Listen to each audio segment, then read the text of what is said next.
ની શરૂઆત કરીએ એક મહત્વપૂર્ણ સમાચાર આવી રહ્યા છે બનાસકાંઠાથી વડગામ તાલુકાના ચંગવાડા ગામની ઘટના છે જ્યાં એક સાવકી માતાએ 5 વર્ષના મૂંગા બાળકને ડામ આપ્યા છે। એક નિર્દય ઘટના, બાળકના આખા શરીર પર ડામના નિશાન છે। બાળકને તેના દાદા મળવા પહોંચ્યા ત્યારે આ સમગ્ર ઘટના પ્રકાશમાં આવી। એક નિર્દય ઘટના અને એક ચોંકાવનારી ઘટના। आपने जणावी दीए कि सावकी माताए मात्र 5 वर्षना एक मासूम बाळकने जे मुखबधीर छे तेना शरीर पर डाम आप्या छे। बाळकना आखा शरीर परना डाम स्पष्ट देखाई आवे छे। बाळकने तेना दादा ज्यारे मळवा पहोंच्या त्यारे आ समग्र घटना प्रकाशमां आवी। मोगजी पटेल संवाददाता फोन लाइन पर जोड़ाया छे। मोगजी, समग्र घटना जणावशो અને हाल जे बाळक छे बाळकनी स्थिति केवी छे? હજી નિશ્ચિત જણાવું કે બનાસકાંઠાના વડગામ તાલુકાના ચંગવાડા ગામનો બનાવ છે। ચંગવાડા ગામે 5 વર્ષના એક મૂંગા બાળકને તેની સાવકી માતાએ દીવાસળીની સળી ચોપીને ડામ આપ્યા હતા અને ડામ આપવા પાછળનું મુખ્ય કારણ કે સાવકી માતા હતી અને એમને વારંવાર જે બાળકે હેરાન ના કરે એ માટે ડામ આપવામાં આવતા હતા। તેમજ આ ઘટનાને લઈને સતત છેલ્લા 3 માસથી ચાલતી હતી એવું એમના નાનાએ જણાવ્યું હતું અને આ 3 માસ દરમિયાન બાળકના શરીર ઉપર ડામના ઘણા બધા નિશાન જોવા મળ્યા હતા। જ્યારે આ બાબતે દાદાએ તપાસ કરતો દાદાએ છોકરાને ડામના નિશાન જોયા, ત્યારબાદ છોકરાને લઈ પાલનપુર સિવિલ ખાતે સારવાર માટે ખસેડ્યો હતો ને અત્યારે હાલ સિવિલમાં સારવાર હેઠળ છે અને સારવાર ચાલી રહી છે। અત્યારે તબિયત સારી દેખાઈ રહી છે। બિલકુલ મોગજી, અપડેટ મેળવતા રહીશું। તો દર્શક મિત્રો, એક નિર્દય ઘટના પ્રકાશમાં આવી છે જ્યાં એક માતાએ જ પોતાના બાળક, એક સાવકી માતાએ પોતાના 5 વર્ષના માસૂમને આખા શરીરે ડામ આપી દીધા। તો બાળક જે ઇજાગ્રસ્ત છે, જે બાળકને ડામ આપવામાં આવ્યા, તેના દાદા હારૂનભાઈ આપણી સાથે ફોન લાઈન પર જોડાયા છે। હારૂનભાઈ, કઈ રીતે તમને ખ્યાલ આવ્યો કે આ બાળકને તેમની માતા ડામ આપી રહી છે? હા હારૂનભાઈ, મારો અવાજ સંભળાઈ રહ્યો છે આપને? હા બોલો। હા હારૂનભાઈ, તમને કેવી રીતે ખ્યાલ આવ્યો કે આ બાળકના શરીર પર આટલા ડામ છે? તમને કઈ રીતના આખા ઘટનાની ખબર પડી? આ ઘટનાને ખબર એમ પડી કે 3 મહિનાથી છોકરો મારા પાસે આવતો ન હતો એટલે હું એને ખોદબોધ કરવા ગયો। ઘરવાળા કહેતા કે રાજસ્થાન છે તો હું દેખ્યો કે રાજસ્થાન આટલા દિવસ ના રહેતો। હું એના છોકરીના પિયરમાં ગયો। પિયરમાં જઈને શોધ્યો તો એમનું ઘર શોધી અને બાળકને લઈ લીધો હાથમાં। હારૂનભાઈ, આપ શું કારણ માનો છો? શા માટે એક માતા જ પોતાના બાળકને આટલા નિર્દયતાપૂર્વક ડામ આપે? એની આ સગી માતા નથી સાહેબ। હાજી, એની સાવકી માતા છે, પરંતુ માતા તો ખરી જ, તો શા માટે માતા એને ગુનો કબૂલ કરી લીધો સાહેબ? આપને કારણ ખ્યાલ છે? શું એમણે કોઈ કારણ રજૂ કર્યું? એનું કારણ એ કે સંડાસ કરી જતો તો એટલે એમ કર્યું અને પેશાબ કરી જતો, પેશાબની નળીમાં પેશાબની જગ્યાએ એને ઈજા પહોંચાડવામાં આવી। બિલકુલ હારૂનભાઈ, આપે કોઈ પોલીસ ફરિયાદ કે? છોકરો મૂંગો છે પણ માચીસને હળી હલકાવીને વતાઈ શકે છે સાહેબ। બિલકુલ હારૂનભાઈ, આપે કોઈ પોલીસ ફરિયાદ કે એ કરવા જઈ રહ્યા છો? કોઈ કરી છે પોલીસ ફરિયાદ?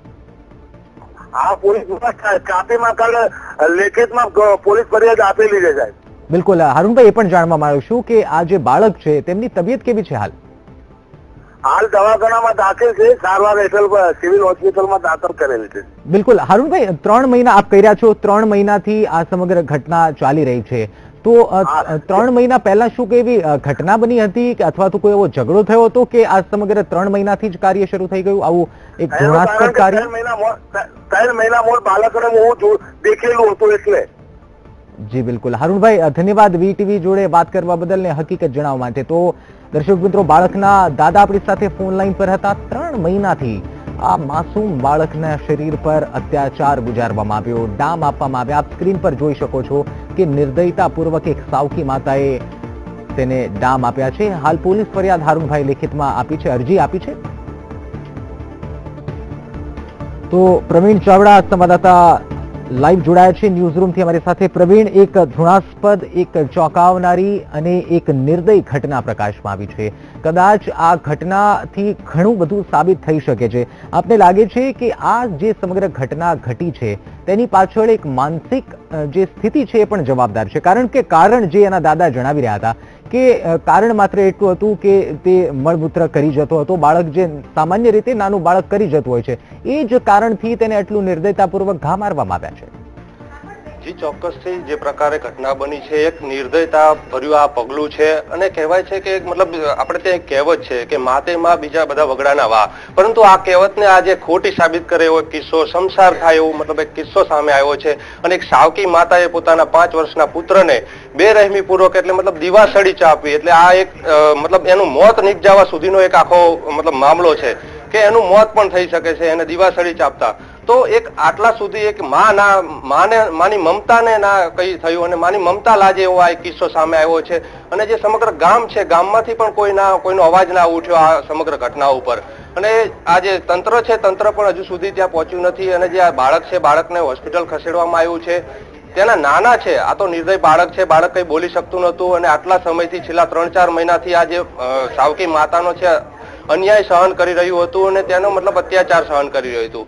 પરંતુ તેના નાના જયારે પહોંચ્યા, નાનાને ખબર પડી કે મારા મતલબ આનો સંદેશો ત્યાં સુધી કઈ આવ્યો નથી, અને જે બાળકને તપાસ કરવા માટે ગયા એના નાના, ત્યારે આ સમગ્ર ઘટના સામે આવી. અને એક જે બોલી નતો શકતો બાળક, અને ના બોલી શકતા બાળકને જયારે એની માતાએ આ રીતનું પગલું ભર્યું છે, ત્યારે ખરેખર એક શર્મસાર બાબત છે. પ્રવીણ, એક અહીંયા સવાલ એ પણ થઈ રહ્યો કે માન્યું સાવકી માતા છે એમની, પરંતુ એક 5 વર્ષનું માસૂમ જેનો કદાચ ચહેરો જોઈને આ દુનિયાની કોઈ પણ વ્યક્તિને એવો વિચાર પણ ના આવે કે આને કઈ રીતે હાનિ પહોંચાડવી અથવા તો કોઈ આને નુકસાન પહોંચાડવું. પરંતુ એક માતા જ જ્યારે, એક સાવકી માતા જ જ્યારે આ બાળકની દુશ્મન બની જાય, ત્યારે કહી શકાય એક સમાજ માટે પણ એક કલંકિત આ ઘટના સાબિત થશે. જી ચોક્કસથી. એક જો કોઈ દુશ્મન હોય તો દુશ્મનને પણ મતલબ દુશ્મન હોય તો પણ કોઈના બાળકને આવી રીતે આવી હાલત ના કરે, એવી હાલત આ એક સાવકી માતાએ પોતાના પુત્રની કરી છે. અને છેલ્લા 3 માસથી આ બાળક બોલી શકતું નહોતું, અને 3 માસથી આ જે માતા છે એનો જે આ ત્રાસ છે એ સહન કરતું હતું. તેના પિતા છે, તેના પિતા પણ આ મામલે કોઈ પણ કઈ મતલબ કઈ કહ્યું નહોતું. અને માત્ર ને માત્ર નાનકડી બાબત ખાલી મળમૂત્ર કરી જતો હતો. આવી એક નાનકડી બાબત ઉપર આ સાવકી માતાએ આ પુત્ર ઉપર આટલો બધો અત્યાચાર કર્યો છે.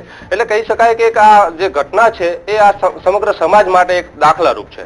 બિલકુલ પ્રવીણ, હવે કાયદાકીય રીતે જો વાત કરીએ તો તેમના જે દાદા છે તેમણે લેખિતમાં અરજી તો પોલીસ સ્ટેશન આપી દીધી છે.